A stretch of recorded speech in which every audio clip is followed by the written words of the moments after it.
Hello and welcome to this episode. I am super excited.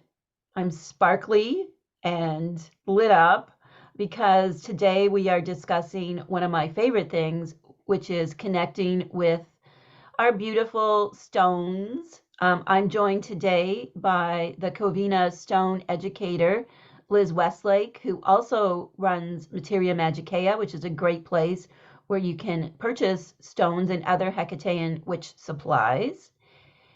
And also by my absolute fave stone author, Nicholas Pearson. So Nicholas has been immersed in all aspects of the mineral kingdom for nearly 30 years. As one of the leading voices in crystal healing today, he offers a unique blend of science and spirituality alongside a grounded, practical approach to working with crystals.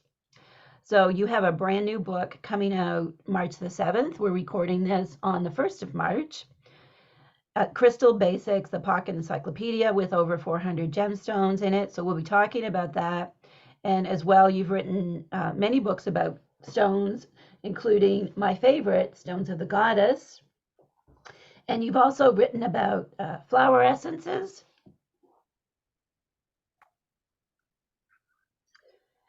And they are certainly one of my favorite things. I always have flower essences in the kitchen, up here in my office, in my bedroom, in the bathroom. So we love that book as well. And you've also written about Reiki. And so I'm really, really excited to be talking with you today. So, for witches, if you're watching or listening, this is the point in the episode when we ask you to get your candle so we can connect with each other.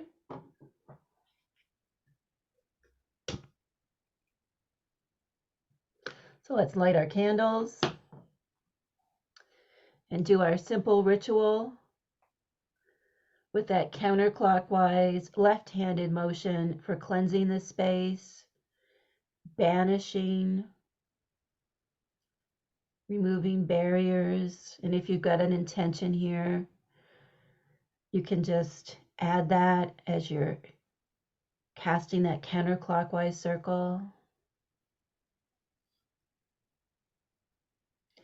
And then we bring it on in by casting the clockwise circle around us, protecting us, and connecting us to each other, and of course, to our fabulous stones and crystals and plain old rocks that we love. And our invocation for today is just a blessing of honoring the stones and crystals. So just take a moment here to pause and hold any of your favorites in your mind. You might want to collect them. I know the three of us have a bunch all around us today. So you might even want to put a pause in the podcast for a moment and go grab some of your best stone friends and allies to circle around you as we go into this conversation today. So stones are such an important part of my teaching and writing, and I have included them in all of my books in different ways. Nicholas was so kind as to provide an endorsement for my newest book, Entering Hecate's Cave. And Liz can attest to how much I contemplated actually including 13 monographs, detailed monographs on the stones in this book as an appendix in this book. And my conclusion was that, well, Nicholas Pearson already wrote the monographs for them, and I can't do better than how he wrote them. So thanks again, Nicholas, for joining us. And we're super excited about your new book, 450 monographs. Like I said when we were talking before we turned on the recording, when I saw the title, I was like, is that a mistake? So maybe we can start there because I know you've got your new book coming out and I know everyone will be curious about it. So 450 monographs. And what else do you have in this awesome pocket encyclopedia? Well, thank you. And thanks so much for having me on the show today. The Pocket Encyclopedia was born out of, we'll say, observation. I noticed what really worked for the big Crystal Basics, the original, and also what the feedback on its generous size was. It wasn't very portable. And, there were limitations to the number of stones I could include while still having that really meaty textbooky kind of section. So I thought, well, what if we just extracted those profiles, condensed them, consolidated them, took out extraneous words, which means for the first time in my life, I wrote a book that was mostly not complete sentences. That was a strange exercise for me. And then I got to put more than double the amount in. So the book opens with 4 relatively short intro chapters that are just really the fundamentals of working with crystals, getting to know their energy, looking at how their energy corresponds to the elements, the planets, the signs of the zodiac, the chakras, how the geological correspondences like formation process and crystal system might matter. Some quick start guides to help you just begin your practice with cleansing and choosing and programming and making grids and other things. So it's a good sampler, a good overview of what's in there, but definitely the majority of the book is that section that goes through 450 crystals alphabetically, and you'll find a few charts and tables in the back as well for quick reference, just to make it nice and easy. That's so helpful. I know, like I already mentioned to you that I'll be keeping it in my vehicle because I often go out looking for rocks, and it'll be really lovely just to have something that dense with information right in the car with me. So I'm super excited from a practical perspective that it's something that it's small enough that we can just put in our vehicle, put in our bag, and just take with us wherever we go. So it's going to be a really great reference. So thank you for that offering. I also asked Liz and Nicholas to offer us one of their personal touchstones. So it's hard to choose one. And Nicholas, you've done profiles for 450. I don't know how you could ever choose one. I love rhodochrosite, and so I just grabbed this little pillar. It's my favorite. My room, when I redecorated my room a few years ago, I said I wanted it to look like rhodochrosite. So my room looks like rhodochrosite writ large. I just love it. It's strength, it's compassion. I tend to be very Queen of Swordsy. And for me, it's a really complementary stone. It's not necessarily traits I naturally possess, given that I have so much Gemini and Scorpio energy in my chart. So I really like rhodochrosite as a buddy. These are things I might not naturally have, but as my helpmate, you can help me. You can encourage me to strengthen those things. So I love rhodochrosite. Nicholas, did you choose a touchstone to offer us? Oh, there are so many.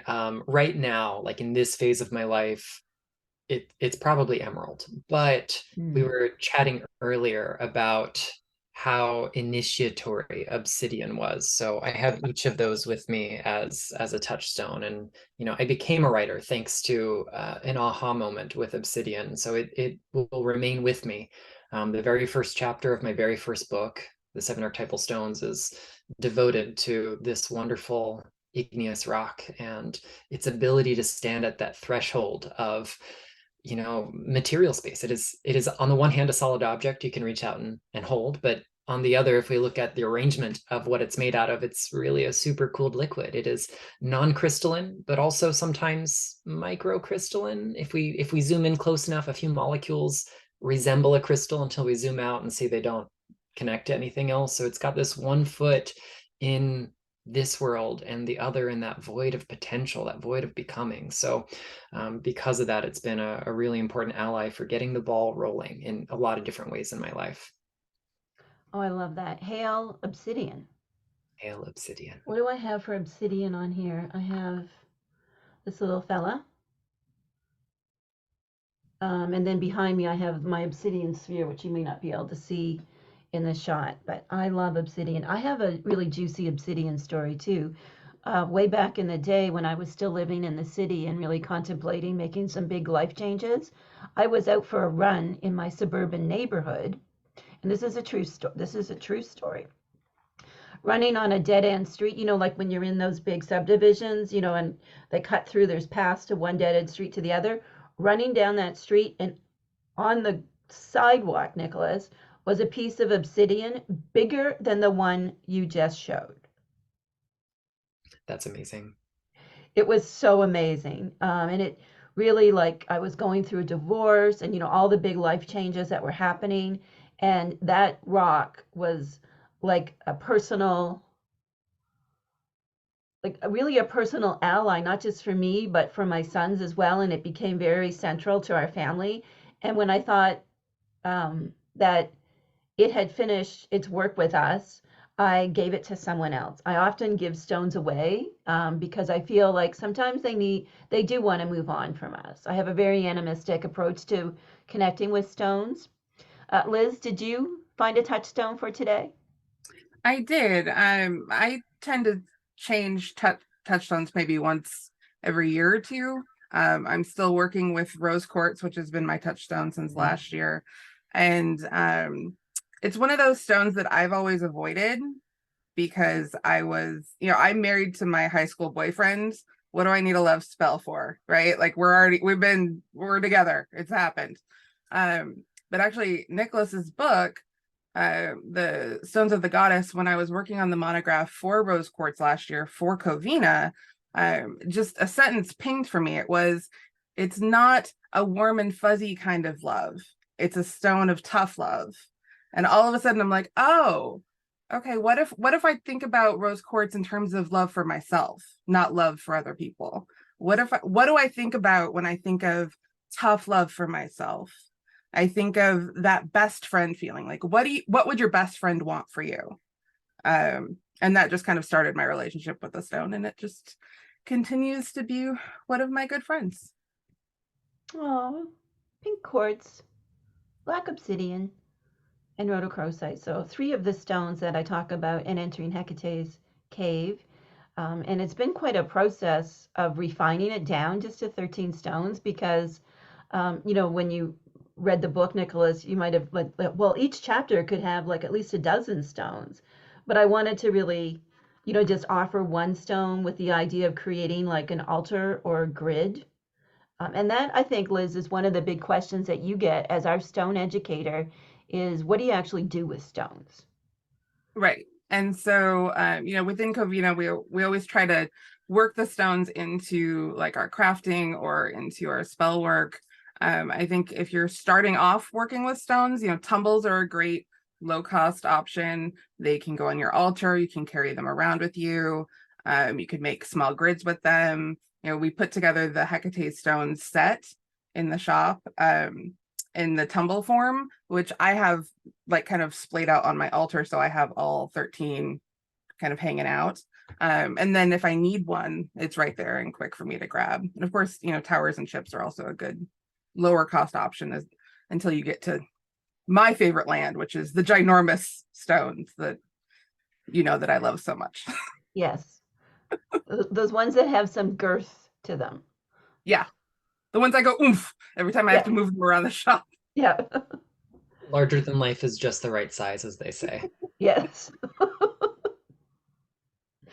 So, Nicholas, what would you, because I know in all of your books, you usually start out with a section like on how to work with crystals.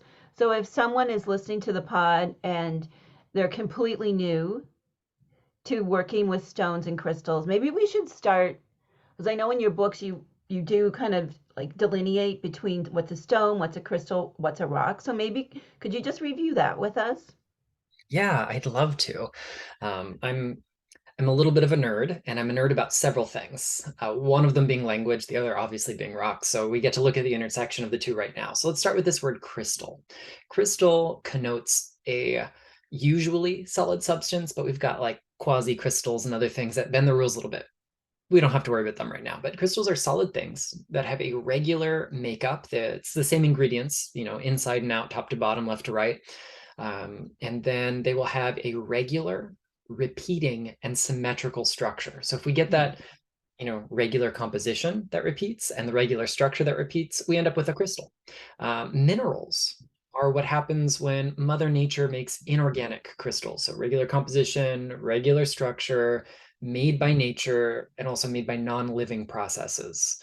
So, the apatite that's in our teeth and bones is naturally occurring, but it was made by an organic thing, not technically a mineral. Whereas, calcite, quartz, diamond, they're all minerals when they're out there in nature. Rocks, on the other hand, are what happen when minerals come together. Hmm. So rocks could be, in a fancy kind of way, defined as an aggregate of one or more minerals, meaning it's not just one single crystal we're looking at, it's lots of them compacted together. They could be really big grains, they could be really tiny grains, too small to see with the naked eye. Another way we might think of it is elements are the building blocks of minerals, which are Hmm. crystalline, and then minerals are the building blocks of rocks, which are, polycrystalline. They've got more than one crystal involved in them. And stone is a safe word because Hmm. it just means anything from that geosphere, anything hard that the earth made, from some sort of geological activity. Oftentimes, though, especially in academic literature, the word stone is going to imply something influenced by human activity, whether that's a standing stone, a Okay. stone tool, a gem stone, but it's not a firm definition. It's a big catch-all. So could you give us an example of like a mineral? Yeah, so we could look at beryl, or we could look at calcite, aragonite, hematite, halite, which is, in our Mm. salt shaker, sodium chloride. And, rocks, on the other hand, examples of them could be something like limestone, granite, even obsidian is technically a rock because it has variable composition. And the main point of interest when trying to distinguish between a rock versus a mineral, a single mineral like this citrine that I'm holding up, a variety Mm. of quartz.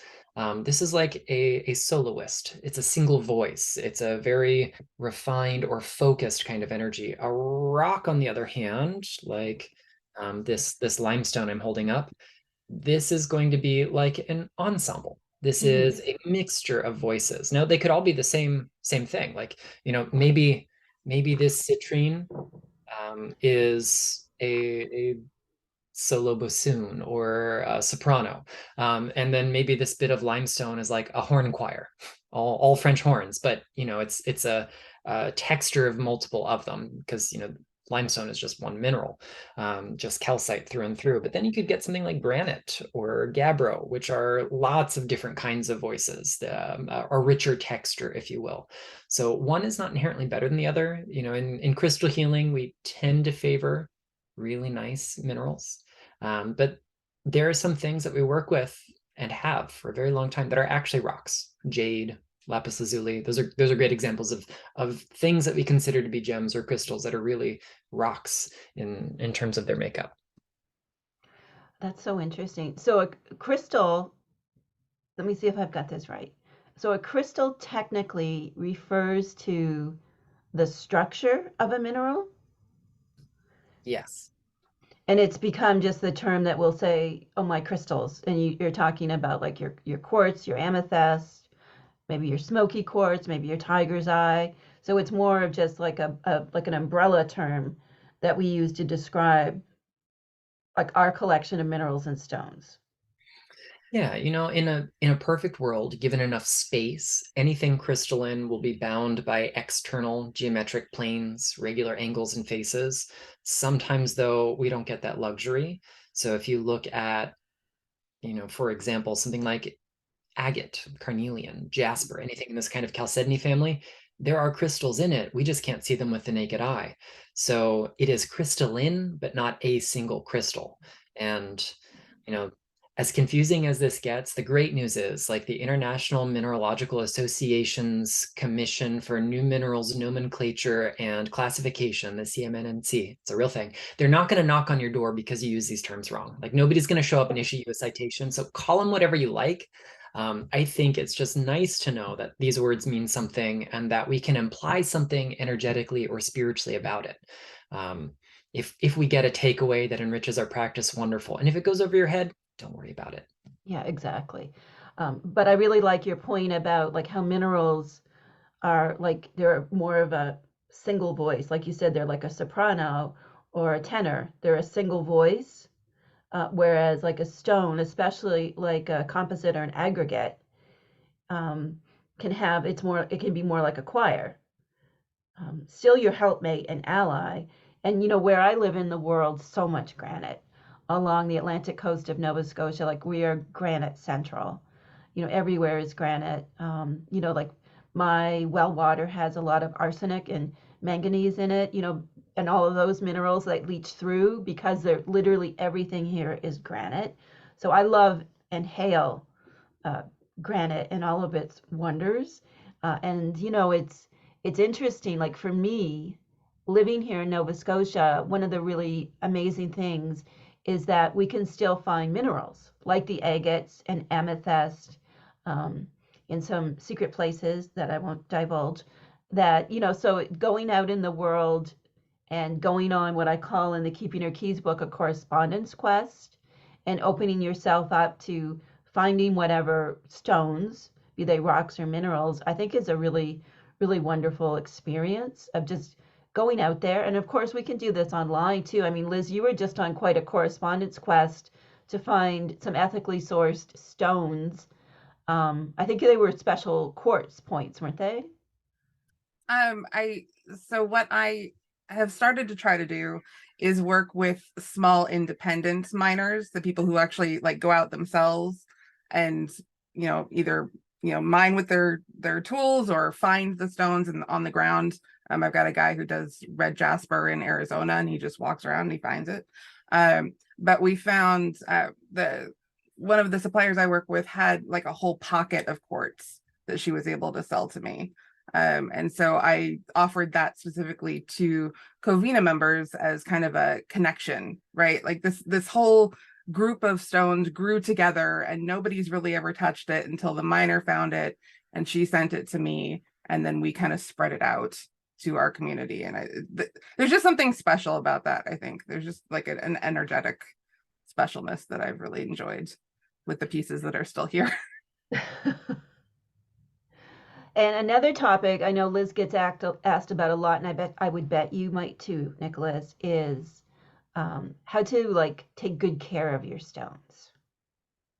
And sometimes Liz raises her eyebrows at the things I do with my stones, and then I just remind her that they're my stones and my helpmates, and my stones and I have agreed that this is an appropriate use of their talents.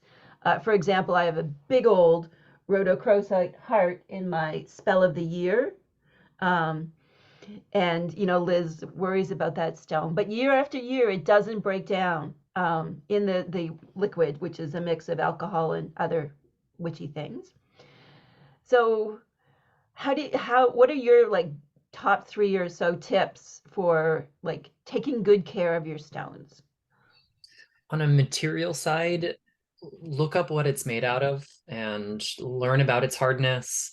And you can go to places like MINDAT, which is short for Mineral Database, MINDAT.org, to look up any potential cautions or anything else. It's a great resource.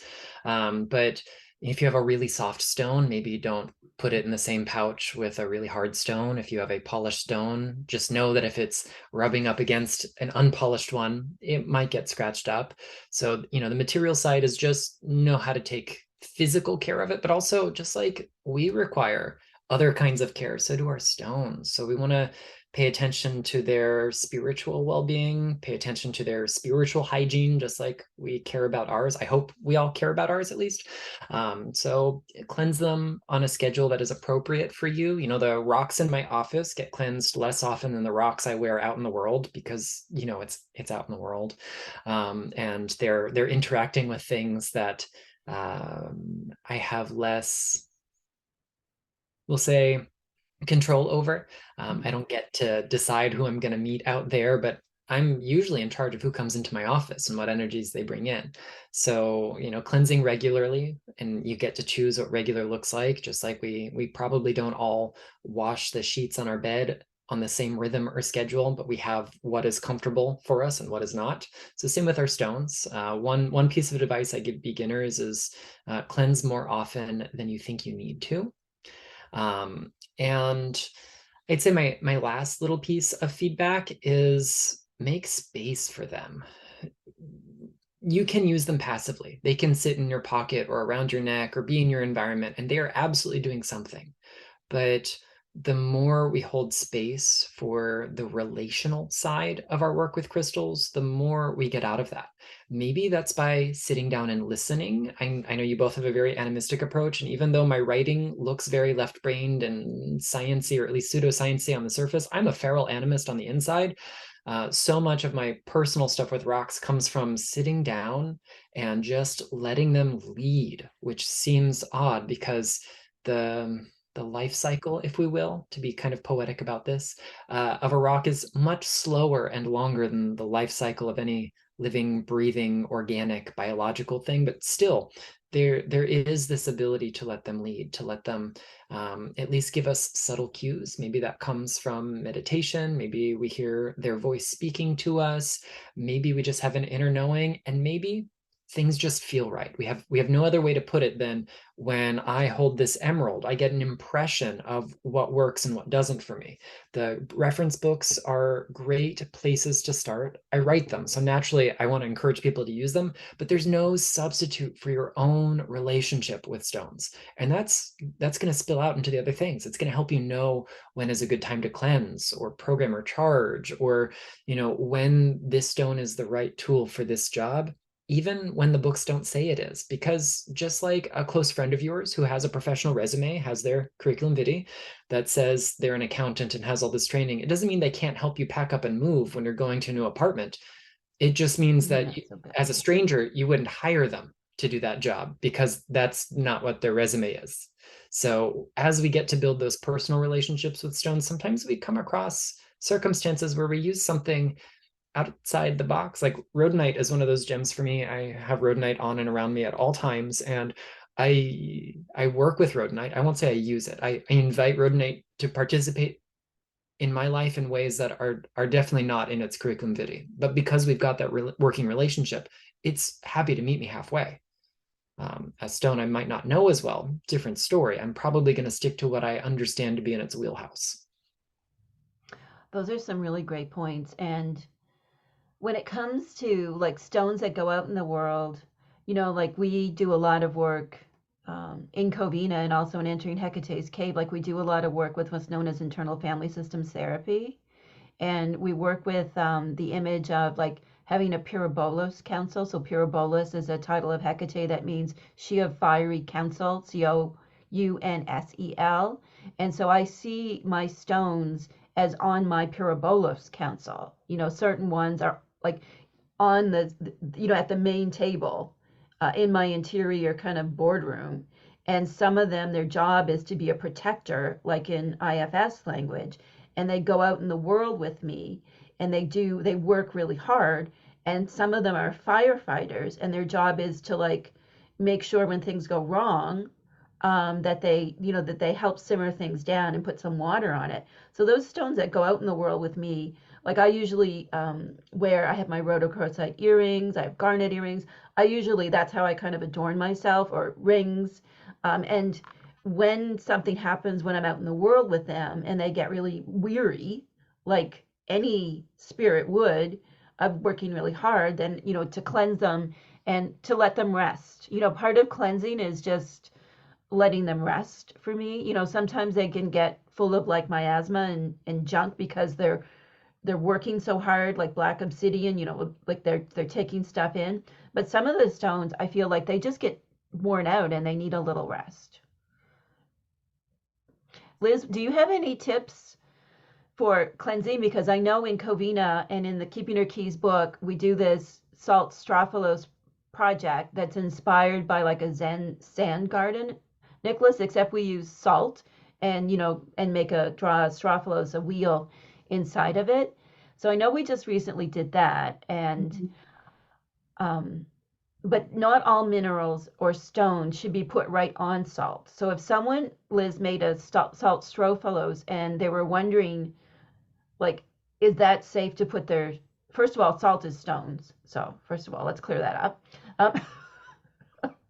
So what do you think? Well, and I actually had somebody ask me this in Covina just a couple days ago, in a message. And so my kind of go-to answer in a lot of these cases is clear glass is your friend. So if you're concerned about putting, a stone in water or you're concerned about leaving your stone outside to cleanse and it's going to rain, because I live in Pacific Northwest and it literally always rains. Putting the stone in a clear glass or under a clear glass, and then putting the, for instance, so put a plate on your strophalos and then put your stones on the plate, like a clear glass plate. Or the way I do it is I have a sheet pan, like one of those clear baking pans that I put outside. I put my stones under the clear baking pan, and then if it rains, no, who cares, right? Because then just the baking pan is getting wet. Or if I want to make crystal water, I always put my crystals inside a bottle inside the water. So I do it with everything, because then I never have to think about it. I never have to have the quandary of, oh, did I go look at Nicholas's book and check the hardness of this before I made my water? No, well, crap, what did I do? So instead, I just do everything the safe way. And that, yes, so sometimes I do make the face at you when you tell me about the things that you do that are not the safe way. But I am a Taurus, and sometimes we need to be very secure and very steady and very sure. Well, this is why you are the stone educator and I stick to the plants.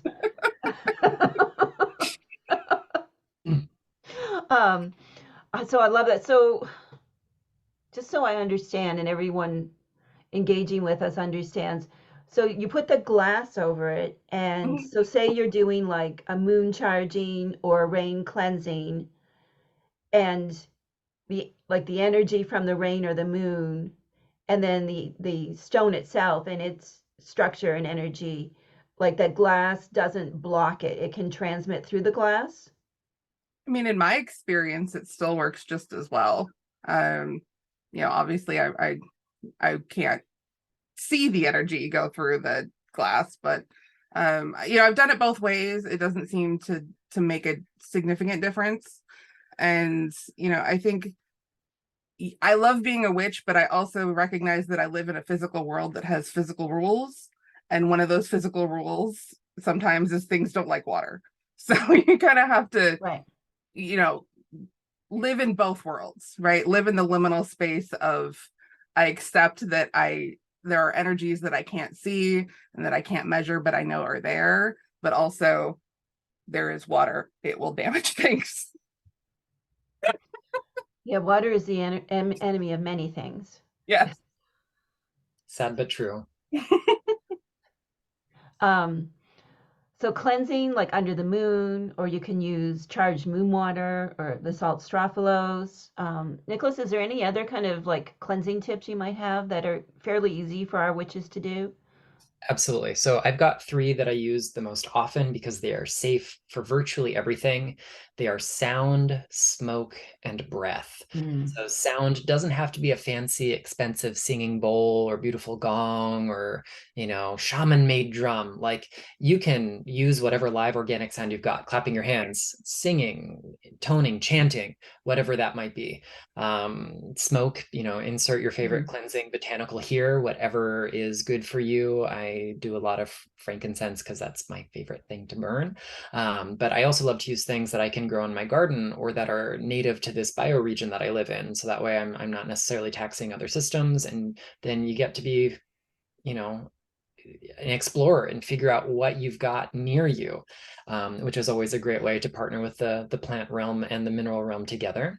And then when it comes to breath, there's a technique that I learned that was in its form as I learned it, taught by a gentleman by the name of Marcel Vogel. He was an R&D guy for IBM for almost 3 decades, and then left to study psychic phenomena, spiritual healing, and crystal healing in particular. He never intended to, it just happened. But he had this breathing technique where you kind of create a short and sharp pulse of air through the nose. It doesn't look exciting from far away. It's just a little pulse like this. And when we do this, he measured that you actually ionize the breath. You generate the teeniest electrical charge, but you're coupling it with a visualization that directs that energy, that sets the tone for that being cleansing. And then you don't have to worry about whether it's a full moon, whether something's going to dissolve in water, be damaged by salt, fade in the sunlight. You don't have to remember to have your singing bowl, your bowl of salt, your water with you, you always have your breath. And if you don't have your breath, like a dirty crystal, that's not your problem right now, right? So the beautiful thing about breath is that it is always with us. And how much of our magic can we tie to our breath? How much can we observe that relationship between the two anyway? So I really enjoy that, but I also recognize that's great for an intentional one-on-one kind of cleanse.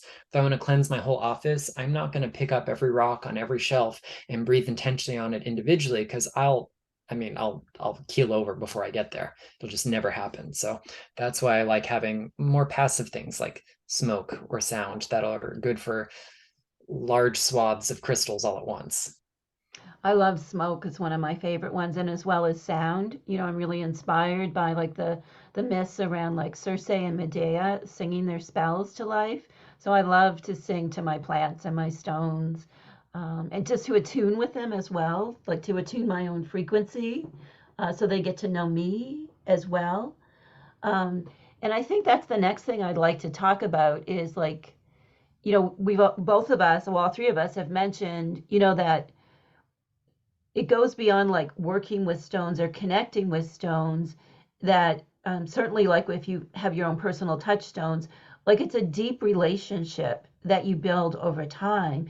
And like any relationship, we want to tend it, we want it to be mutually beneficial, we want to trust ourselves and trust our relationship partner. In this case, it's our stone. And there's so much into building this relationship. And one of the things it's so amazing about the world that we live in, because of the internet, we can like purchase stones, just about any stone we want, and we can have hundreds and hundreds of them. And then it's like it's impossible to be close to hundreds and hundreds of anybody. So like, what would you say? I want to ask Liz this because I think Liz has a really good take on this. So, how, as someone, because you are literally surrounded by hundreds, if not thousands, of stones all the time. Yes, I am. So, how do you kind of manage the fact that you've got all these spirits around you all the time, and they're emanating things like they do, and like having like your own personal coterie or collection of helpmates that you really have that deep relationship with. So how do you navigate that? Well, I think so for my stone philosophy basically encompasses like 3 levels of connection. So, and they're not judgment levels. It's not about like getting you certainly you don't want everything to get to this deepest level. But the first level is just like, hey, it's pretty. I want it.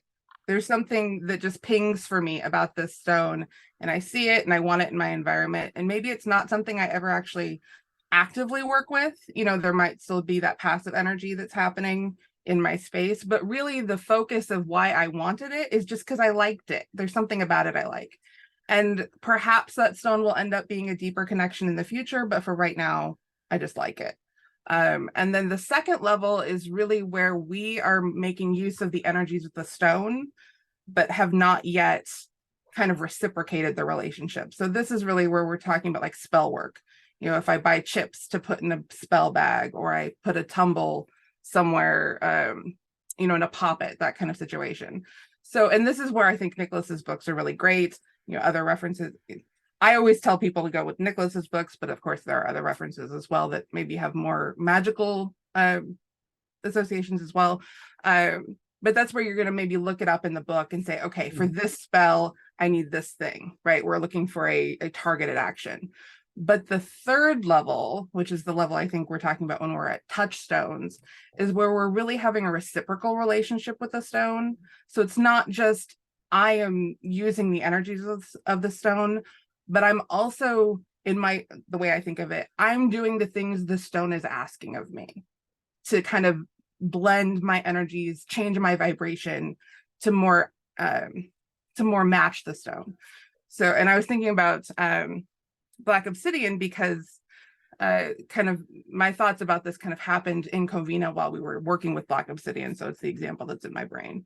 When you reach that kind of third level with Black Obsidian, it's providing you with a safe space, right? but it's also asking you to use that safe space to do other things, to look inside yourself, to do the shadow work, maybe to do divination. And I think it's when we reach that third level that's when those personal correspondences can really happen, right? Because we've matched ourselves so well with the stone that it perhaps opens up the possibility that really you can use the stone to do anything, because the thing that you needed is the thing that the stone had. And so it opens up a world of possibilities, right? So going back to Black Obsidian, if I needed this safe space and I have the safe space, well, perhaps now I feel safe to bring more love into my life, or I feel safe to be proactive and go be, try to bring more abundance in my life, those kind of situations. So I very intentionally limit the number of stones that I try to have that deepest level relationship with, because one, like you said, you're not going to have a million close friends. You shouldn't attempt to have a million close stone friends either. And I also, so in terms of my personal touchstones, that's how I work. But I also make conscious choices about the stones that I do bring into the shop.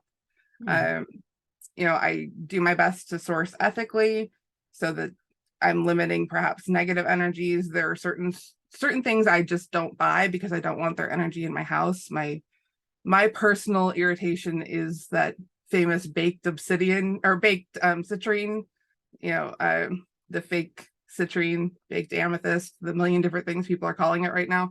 I don't like that. I don't, even if I knew all of the customers and myself knew exactly what it was, it still feels deceptive to me. So I won't have it in my house because I run the store out of my house. And so I don't have it in the shop. So there are a few things that I just like actively will not engage with because I don't want their energies in my space. But otherwise, I've never had my stones fight, right? Like there's some little pings, like, weird energy spots. Maybe I'll decide, okay, you need to maybe move over to this shelf for today. Something is weird, vibing, whatever. But in general, this is just like a happy little building that is full of crystals. and I like sitting in the middle of it. It's my little crystal cave. It's fun.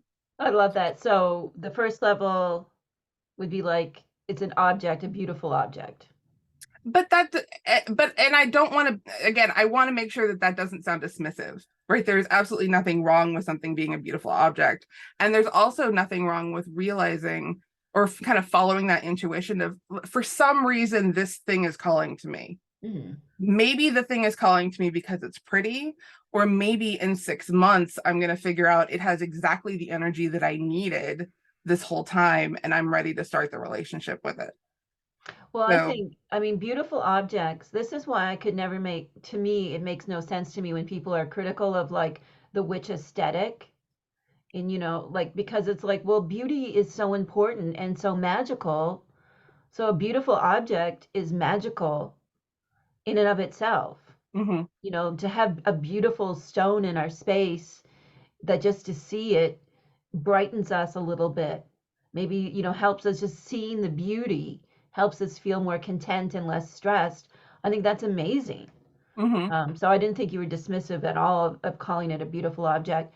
And then the second, correspondences, which is so important in our practice, which is working with, like you said, in some instances, we're going to Nicholas's books and like referencing and saying like, this is my intention, and what stones might Nicholas be suggesting that map onto what I want to do. The kind of the other end is, these are the stones I have, and how can I adapt my working based on what's in Nicholas's books to achieve my attention. So there's kind of the two ways you can go at them with correspondences, and then working with them, like you said, to really have them as helpmates. And I love what you said about obsidian. Obsidian's job, one of obsidian's tasks is to hold space and create space and be that liminal in between zone. So, and then like as you develop that relationship, it's almost like you have a friend who is really good at this, and you go to them for their help because you know that's their skill set, and you could go to them for a variety of things.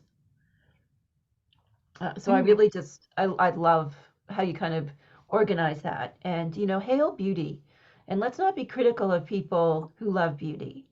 And let's let ourselves love crystals as gorgeous objects. I mean, that's part of why I love rhodochrosite so much. I remember when I first saw it years ago, I was like, now there's a stone I could sink my heart into. Because the colors of rhodo, I love the brown, the white, the pink, the black, the gray. I was just like, I love it. I love how it's not overly organized. And personally, for me, I like that it's not sparkly. I'm not Mhm. a big fan of the sparkly. I'm not diminishing the sparkly in any way, but Liz, my stone collection, and I have a lot of raw specimens, and I have very few that are kind of like what you might think of when you think of a crystal as something that's very like from a geode and super sparkly. I don't think I have anything like that, do I? You might have maybe some amethyst pieces that are like you have that amethyst cave that's not unsparkly if you put it Oh, near I love candles. that amethyst cave. Nicholas, you want to see this amethyst cave? It's pretty hot. So this is Nova Scotia amethyst. So it's very pale, it's very mauve. It doesn't come through in Zoom really well. Isn't that beautiful? It is. I could just journey right in. So all that was done to it by the person who found it, they just polished the bottom, and the rest of it is just kind of as they chipped it off. So it's even like the whole kind of specimen except for the bottom. It's my beloved. I know I say I love rhodochrosite, but this is we have conversations every day. And it's never too far from me. And I have a piece of local smoky quartz that you can probably see behind the malachite. That those are like my two besties, along with just rhodochrosite in general. Oh, this is a really good conversation, and I'm learning a lot and seeing things in a new way. What really fascinates me, like all of your reference books are amazing, Nicholas, and thank you for doing all that research. I really love how you merge the scientific properties of the stones with the spiritual properties of the stones. And something that's long fascinated me, although, plants would be more of my area of expertise than stones, and I've kind of always left the stones to people like you and Liz, and know quite a bit about them, but the plants have kind of always been my first area of knowledge. But with the plants, it's interesting because there are historical lineages we can trace back to kind of find, how they became associated with what Jupiter or how they became associated with Aries and what their spiritual properties are. There's often like that lineage that goes back, to the ancient Greeks, the Egyptians, and other cultures, and even can draw from like traditional Chinese medicine and so on. There is this, whole there's a plethora of sources that give this really long history to plants. And I'm curious to know, like, is there that for crystals and stones? Absolutely. So, some of the earliest writing that we can consider to be as close to a book as possible for being written on clay and stone is actually a lapidary text. It's a catalog of gems in cuneiform writing, and it's a listing of them, notes about sourcing and economical value, and in some cases about their magical or medicinal properties. So some of the earliest like proto book, if you will, is Mhm. is about rocks. We have been using rocks and minerals since since before Homo sapiens. There's archaeological evidence that comes from China, from outside Beijing, a discovery that in the early 20th century they called the Peking man, and this individual is pre-Homo sapiens, and estimates on the age range of these remains are somewhere between like 250 to 450,000 years, so a quarter to almost a half a million years ago, and this hominid was buried with an assortment of quartz crystals, all perfect, all carefully wrapped and placed with the remains, none of them from the area where those remains are found. So they came from other places. They had to have been collected, traded, transmitted across great distances to get to where they are. So we have a really long history of working with quartz specifically, but also of rock and gem of all ages. So I would say, the idea of corresponding them to the celestial bodies and then to other kinds of correspondences, we certainly see go back to, the origins of astral magic, the origins of magic as we think of it in places like Mesopotamia, Babylon, Sumer. So we've got early writings that connect gems to the celestial bodies, and then in later iterations, when the shift from planets to the constellations was important, then we see them being transferred onto the template of the signs of the zodiac. As we get into the kind of classical Greek period, we're also going to see that they are associated with the mythic figures and their archetypes that, the constellations, the planets were named after, which, kind of begins this whole fabric of our modern system of crystal correspondences. Certainly, there are a lot of things that the ancients knew and loved that are classified very differently to how we would today. My beloved emerald, the word emerald comes from Greek, smaragdos, which just means a green stone. So, this chromium-rich beryl is smaragdos, but a green chalcedony could be smaragdos. A piece of dioptase, not that they knew it in the ancient world, but if they did, that would also be smaragdos. So how we, draw the line, how we classify things is more nuanced, is more sophisticated, is more accurate than it once was.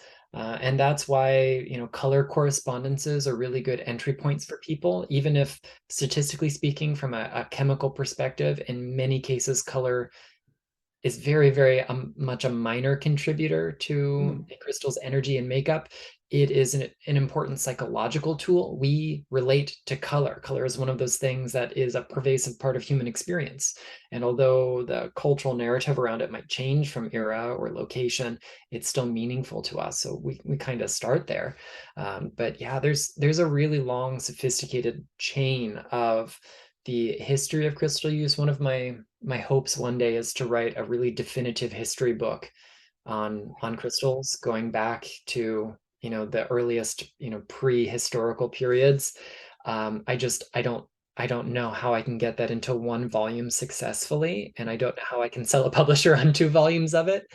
But I've taught a couple of classes in different iterations, a shorter version, a longer version, that really kind of focused on the history of lapidary medicine as we know it. There's a brilliant academic by the name of Nicholas E. Harris who is working on a book, but has published papers on this concept of lapidary medicine. One of her areas of expertise is the history of medicine, period.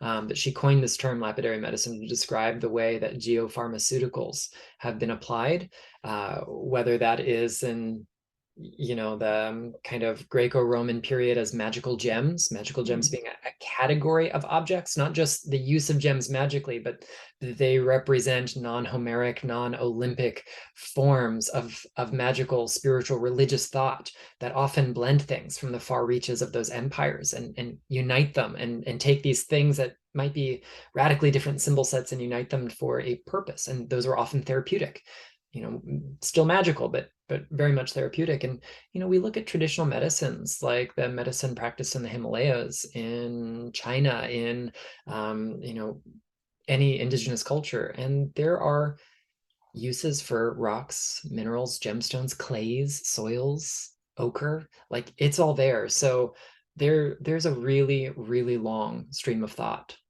that connects our spiritual practice in the modern world to the very foundational part of humans and the earth. And that's really what it is, right? Even if we look at so many epistemologies out there that describe the origin of the human race, we are made of earth, we are made of clay, we are shaped from the body of the planet herself. It's so true. We are comprised of minerals. Yeah. And we often, I start every day with taking supplements, taking different minerals. So, when you talk about lapidary medicine, that's the first thing I thought about, myself in the morning with my little arrangement of all of the different supplements I take. And so I never really thought of it that way before. So thank you for putting that together for me. And Nicholas, you brought up one of my favorite subjects. Liz is laughing because Liz knows what you touched upon, which are those magical gems from the areas around the ancient Mediterranean, specifically, is what I know quite a bit about. I love these. I am intrigued. They enchant me. I have traveled to many a museum around the world with the express purpose that they have magical gems there. So, I'll be at the big museum and everyone else wants to see the dinosaurs or the statues. And I'm like, no, no, I just need to go and see the magical gems. I am, they, it's almost like, is it a past life thing? Like, what is going on with me in these magical gems? And I'll link to the Campbell Bonner Magical Gem database in the show notes in case anyone else wants to catch my particular fervor that I have for these magical gems. Um, and it's interesting because where my writing focuses on Hekate, I think I first came into them and then I discovered that there's many that are known to exist today that have Hecate on them. And like you raised the thing is how they were, like you said, non-Homeric, non-Orphic, kind of outside of like what you might think of the kind of traditional magical religious practices of more mainstream societies during the classical kind of period. Um, and I love how you can feel in them that they were for healing, whether it was betrayal, some of the, seek vengeance against someone who broke your heart, or to bring healing for a child, or to help you find a new job, or, whatever their purposes were. I am just completely enchanted by them and the iconography and the way they, for me, really, I know they're 2,000 years old, some newer, some older, but for me, it's like they really um, are simpatico with how I practice magic today because they'll be okay, we'll have Hecate on here with her torches and traditional symbols and so on, but on the back of it we'll put the good shepherd, Jesus. um, and then we'll add other things that perhaps Hecate isn't, um, mainstream Hecate at that time wouldn't be associated with, and how they'll have like Apollo, and I am enchanted by these magical gems and like you said, lapidary medicine. I think I've read some of her papers, because I do, like, kind of one of my private passion projects is just to understand how stones would have been, like what those magical gems with Hecate on them, what they would have meant to the person who created them, and then whether the person who created them used them for themselves or they were for someone else. Like, the social kind of anthropology around what those magical gems meant is something that it's definitely like one of my favorite areas. I don't know if I'll ever put it in a book because, like you said about writing about the history of stones, it's like writing about the history of these magical gems. There's so many layers to it. There's like I mentioned, the anthropology aspect of it. There's the culture of the time and all of the other things that kind of were involved in creating these little magical gems. Yeah, it's so fascinating. When I was a teenager electing my focus academically, if I'd known that there would become fields like archaeogemology, like that's a real thing people could study, my life might have taken a very different trajectory. And there's no reason that might still not happen at some point, but there are some really fascinating studies that have been published on the topic of these artifacts. Mhm. And the thing that I find so endearing is that they're so enduring. Mhm. Um, they have their classical makeup, the genesis of them and the use of them, and then the same artifacts, not just the same style, but the exact same things were recycled over and over and over again, traded far and wide. And that's why they're in museums all over the world. They've been reset into jewelry by different people who attributed new meanings to them.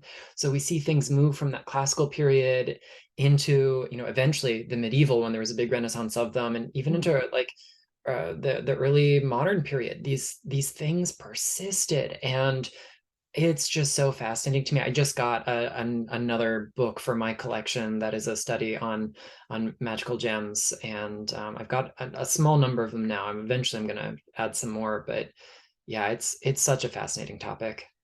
It is such a fascinating topic. And in case you don't know what these magical gems are, so they are small stones, and they have carvings in them, much the same way we might make like a something with a sigil today, or do some kind of talisman today. And that kind of links us to, like, we're going to be making, like in Covina, a version of a magical gem, just a simple. Liz, what stone are we using again? We're using rainbow moonstones. Rainbow moonstone. And then just, in the spirit of a magical gem, and then putting a sigil and symbols on the stone and putting it in a little spell bag, Nicholas, like they probably would have back then, just in the spirit. And it's a way to honor, like, those ancient practitioners of this kind of, like, holistic lapidary, because the honoring the magical aspects, but also, like, the physiological properties of the stones. So it's so beautiful. And then you have Stones of the Goddess, where I remember when I first read it, I was like, I never thought of that before. But I had many moments like that when I was first reading it.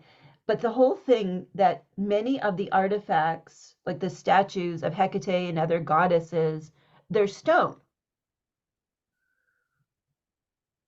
So it makes so much sense that the goddess is, of course, deeply associated with stone, because many of her ancient artifacts were carved in stone, which may be slightly less common today, I think, to have a stone statue or icon of a deity on your altar. Um, so I am curious about, like, what your inspiration was for writing Stones of the Goddess. So this is a project that is very near and dear to my heart. I had a surprising amount of trepidation releasing it to the world because I was so excited about it, but it was in some ways so deeply personal. And also, like, let's address the elephant in the room. I'm a cis guy writing about the divine feminine, although I identify as queer and embrace my own femininity in a lot of ways. There's still, it's a funny world we live in, and I just want to make sure I do my best. And I hope that my tools are good enough for others, and they might not be. And occasionally I've gotten the feedback that they weren't, and that's fine. But this project was born because of my own ongoing work with the goddess in her many guises and her many forms. And it is hard not to contemplate the history of the divine feminine in a kind of universal approach. I know that has its own issues as well, but to not see how deeply entrenched it is with the heart and soul of the planet. And it's in our language, it's in our sciences. I mean, the word matter comes from mater, mother. Right. Word matrix, the substrate in which rocks and minerals form, is Latin for womb. We have mountains named after certain bits of anatomy. We have so many ways that we see the divine feminine deeply embodied in the planet and the rocks and minerals that comprise her, that I couldn't not write this book. I saw the little things, and it was that little tap on the shoulder from spirit, and I was like, okay, great, I'll write that down, but I'm working on something. I got to do this other thing. I've never done that other thing. It's finally under contract, and I've made a lot of progress on it in the last couple of years, but I still never finished it.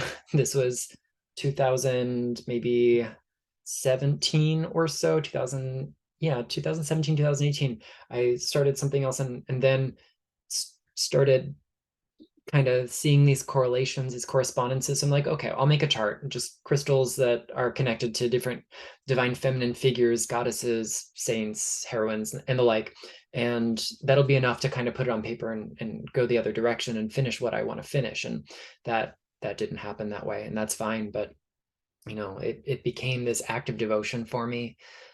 Particularly the editing bit. I'm not super fond of the editing side of writing a book, for a lot of reasons, but I really love my editor, and I love the relationship that we have. So, the fine tuning of it um, is something that is hard to do when there's all the red on the page, and my brain doesn't like the noise of that. So that initial edited draft is always hard. So I would go to my altar, which in that home was right beside my desk. It is now as well. There's just one shelf in between us. So, but it was like at arm's length, and I would light a candle, and I would devote the work I was gonna do, meaningful, important work, but the nitty-gritty stuff that I might not enjoy as much. And I made that my devotion to the goddess, and I just kind of let that be my guiding light.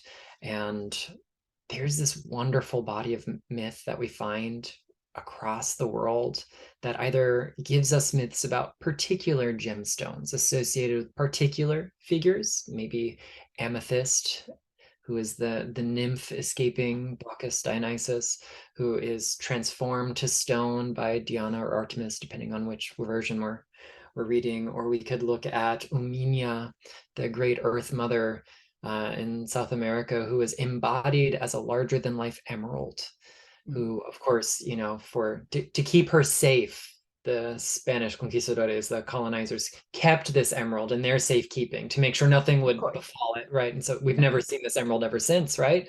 And just so many myths like that connect specific rocks, minerals, gemstones with specific goddess figures, that I really enjoyed following those threads and uniting them with our modern day approach. Because I don't live in ancient Greece. I don't live in the Ptolemaic period of Egypt. I don't live in 17th century Japan. I live here, and we have a wealth of mineral treasures that our antecedents didn't have because of our ability to mine and also classify them more specifically than we ever could.